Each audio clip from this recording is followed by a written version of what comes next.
Welcome back to another episode of the Winner Circle podcast. I'm here with the lovely Hannah, who is our graduated intern now. Again, I'm Mack Montgomery, and a little bit about our internship program. So this is our second year of our internship program. We started the program for a couple of reasons. One reason was to kind of give back and help people in particular career paths to sort of get some experience on different things, different facets of what we do. Last year we had a financial intern as well as an operations intern.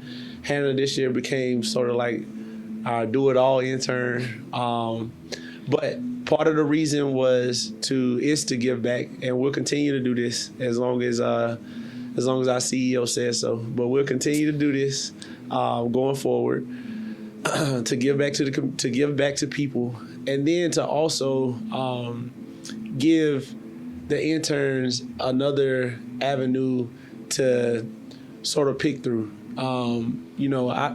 As a former intern, I interned on Wall Street at Columbia University. When you go into the job field, you want to have things to compare it to, right? So you want to have different experiences from different places so that you can have some sort of idea where you want to start. Mm-hmm. And I understand that, at the start, a lot of people don't end up being where they started at, so as you progress, it'll change. But it'll at least give you an indication of where you want to start. The first question that I have for you, Miss Hannah, is if you could go back and talk to your first day, Hannah, what would you say? I would say don't be scared, because you don't have to know every answer to every question. You're here to grow, you're here to learn, and you're here to just be a sponge and soak up all the information. You're not going to have every answer to every question. Yeah. How'd you feel about coming to Texas? Because I know you're not from Texas. No. So how'd you feel about coming to Texas? Well, was a little scared in regards to that as well? No, I actually wasn't scared to come down here. I was happy because I come down here pretty often with my mom. Mm-hmm. So I knew Texas. I was familiar with the Texas, the heat and the traffic and everything like that. But I wasn't scared. I was more happy than scared. Yeah, for sure, happy, because I went to school 6 hours away from home. Mm-hmm. So I have experience with not being able to call my mom and tell her to come get me. I need her help. So I had experience. The time being like a flight away from my mom, it didn't make a difference personally. Yeah, for sure. But I'm just happy. I love being in Houston. I tell my mama every day when I talk to her, I want to move down here. Once I walk that stage after graduation, I want to move to Texas. You want to move to Texas? Houston in particular, or just... Houston? Oh, okay. Well, Dallas or Houston. Dallas or Houston. Dallas or Houston. A lot of people say that. They're definitely, we have an office in Dallas as well. So there are definitely stark contrasts within like the social side of it as well. I think Houston's a little bit more congested.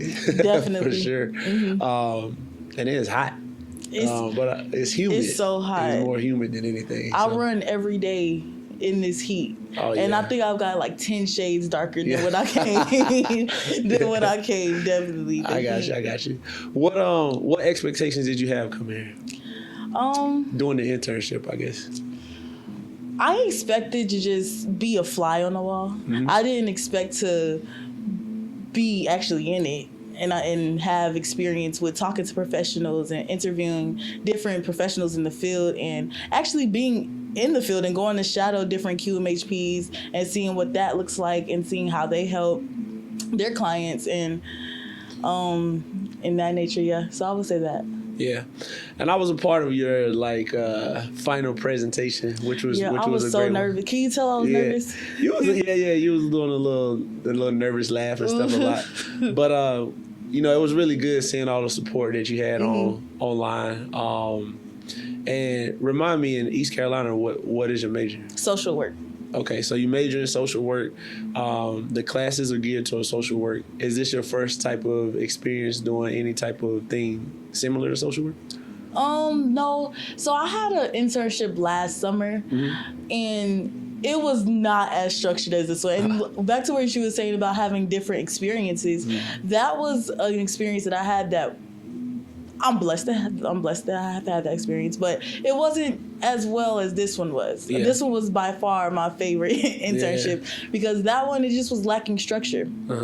So, I forgot the question. You didn't really know what you was getting into. Yeah, I didn't really know what I was getting into. I didn't. I had no clue. I didn't know if it was going to be bad or good, or were people going to be nice or, rude. I knew y'all weren't going to be rude, though, because I met y'all previous. So I didn't know what to expect coming into this. Yeah.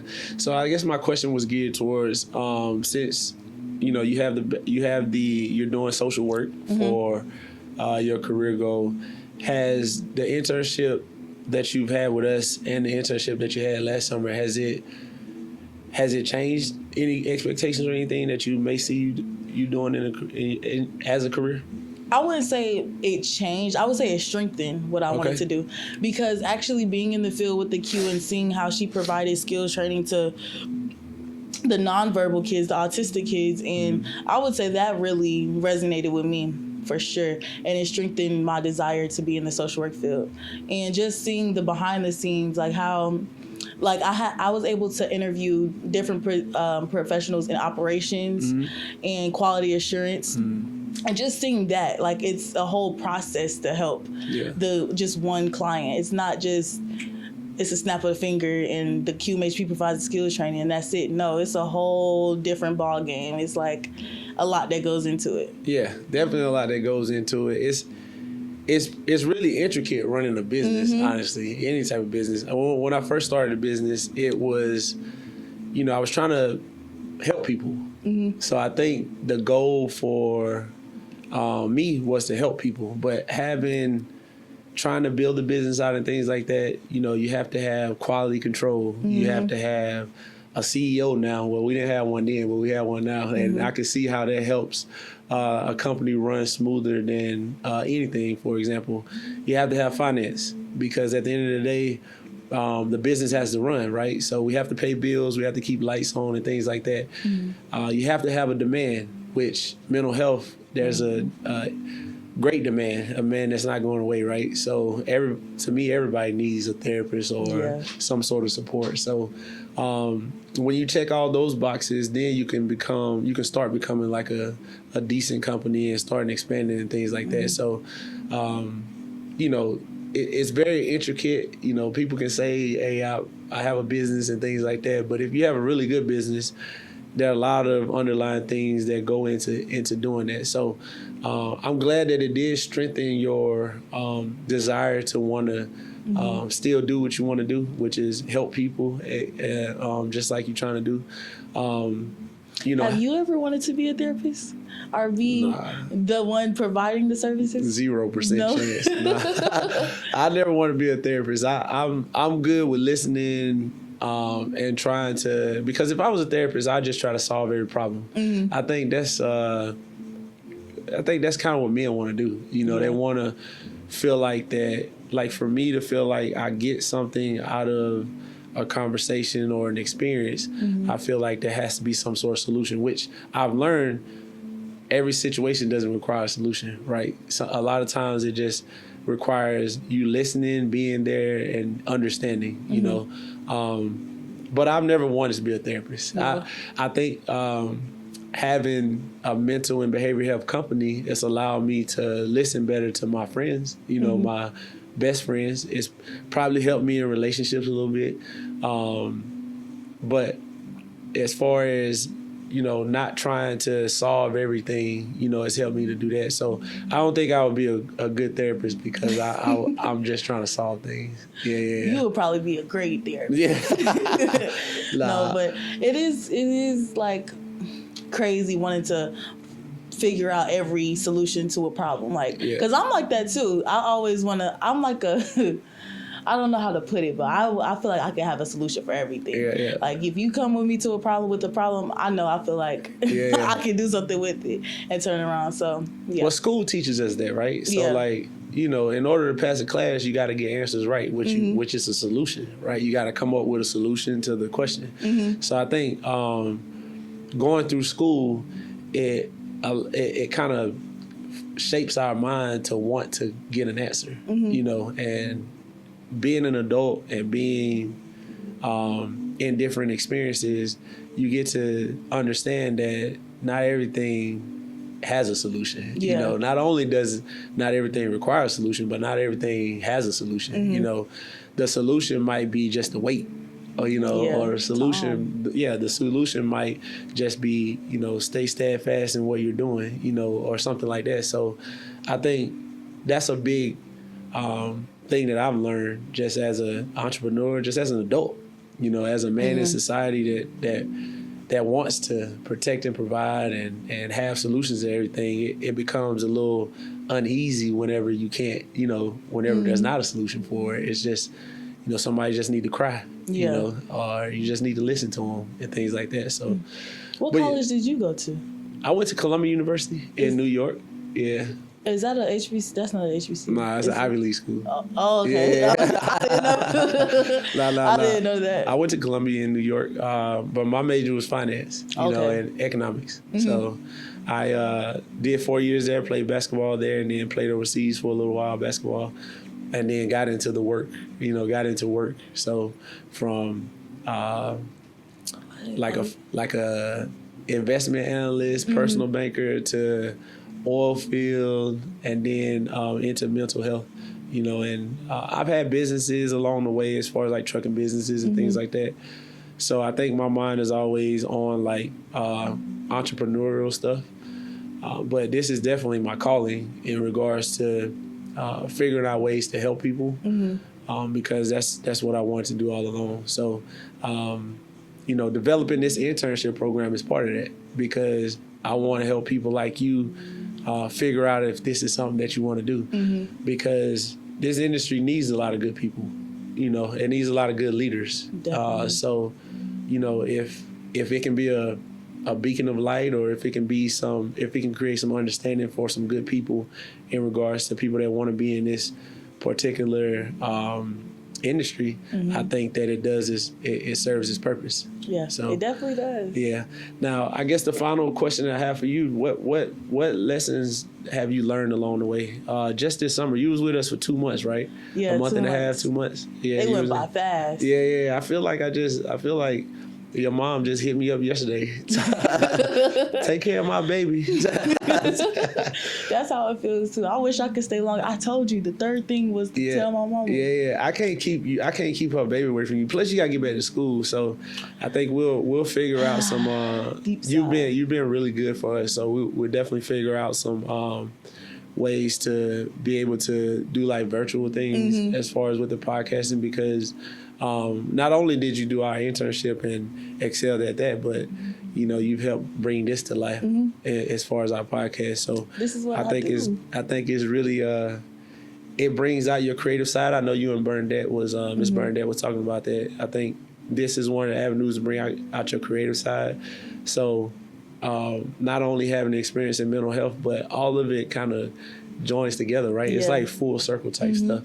So make sure you share your information for Instagram and stuff like that with them as well. So, but lessons learned. Oh, what you got? Back to the question. Yeah, what you got? That there's more than one way to have an impact in the community. That you can do a lot of stuff and have impact. You don't have to just be a therapist or be a community outreach worker. There's a ton of different avenues that you can take with your career to have impact.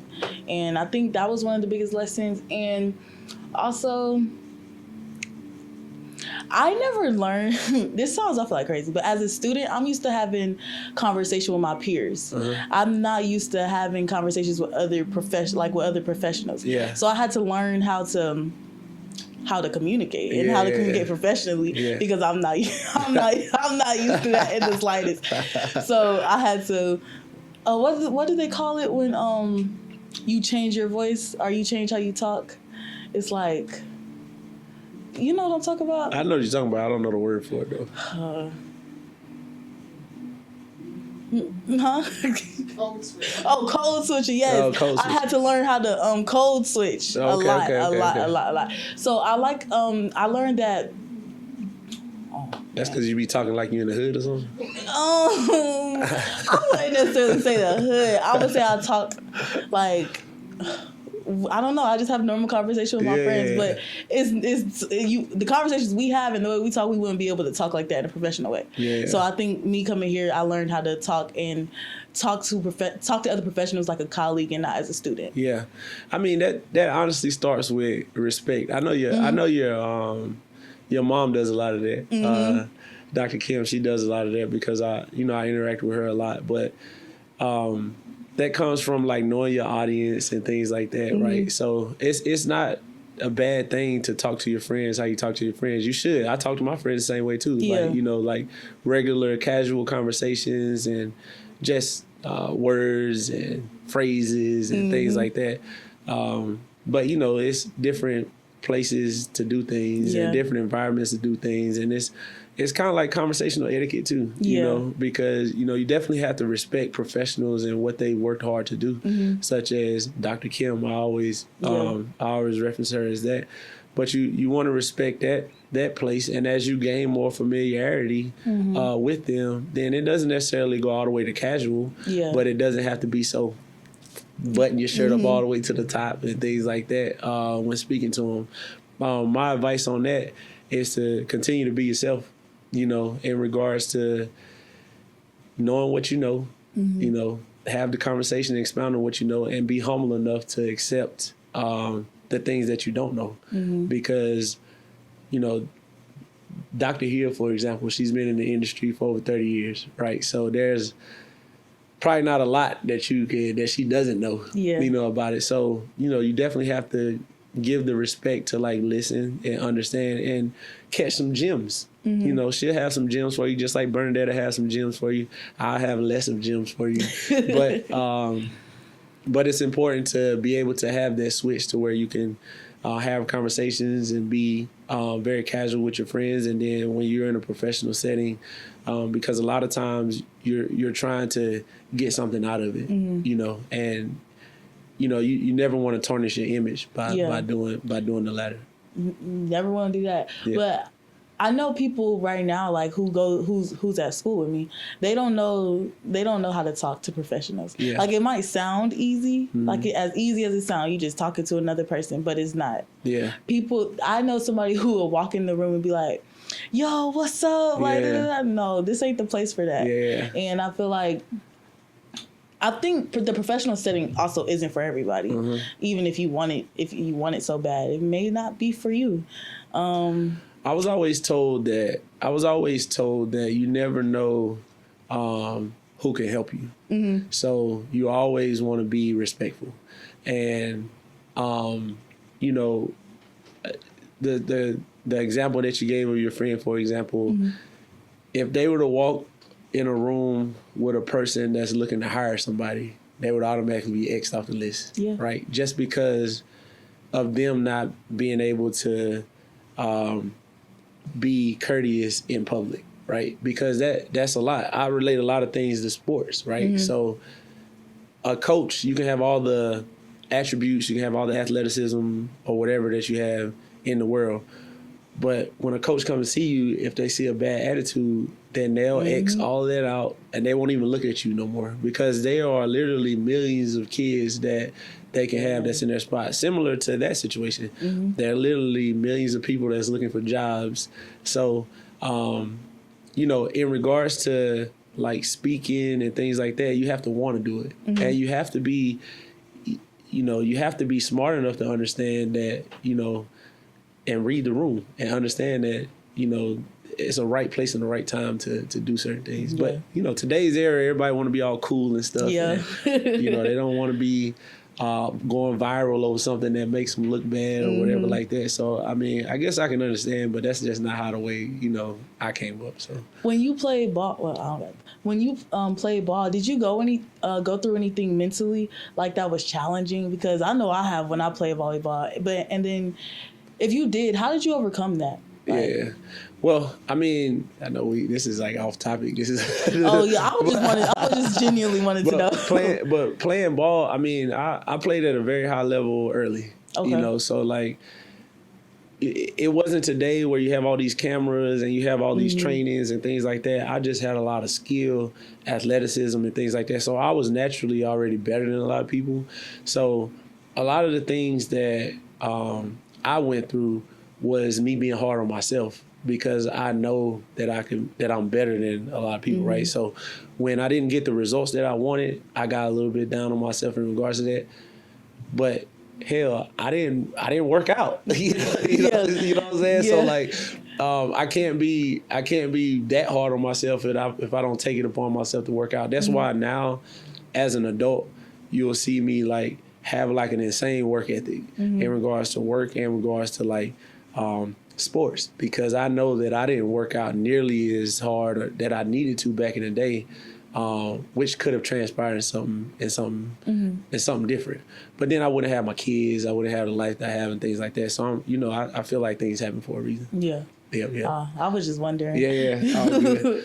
Well, Hannah, I really appreciate your time today. We're gonna miss you. I know you're going back to Charlotte, right? Charlotte soon. Charlotte. And then to East Carolina. When you start school? August 14th. Well, so what you know? You got vacations and stuff planned in between? No vacation? No. Well, I think me and my mom are going to the Bahamas, but I think that's still, I don't think that in the one's, air? yeah, that's Yeah. what's in the air. Yeah. I want to, though. Yeah. I want to. Well, we definitely sincerely appreciate your time.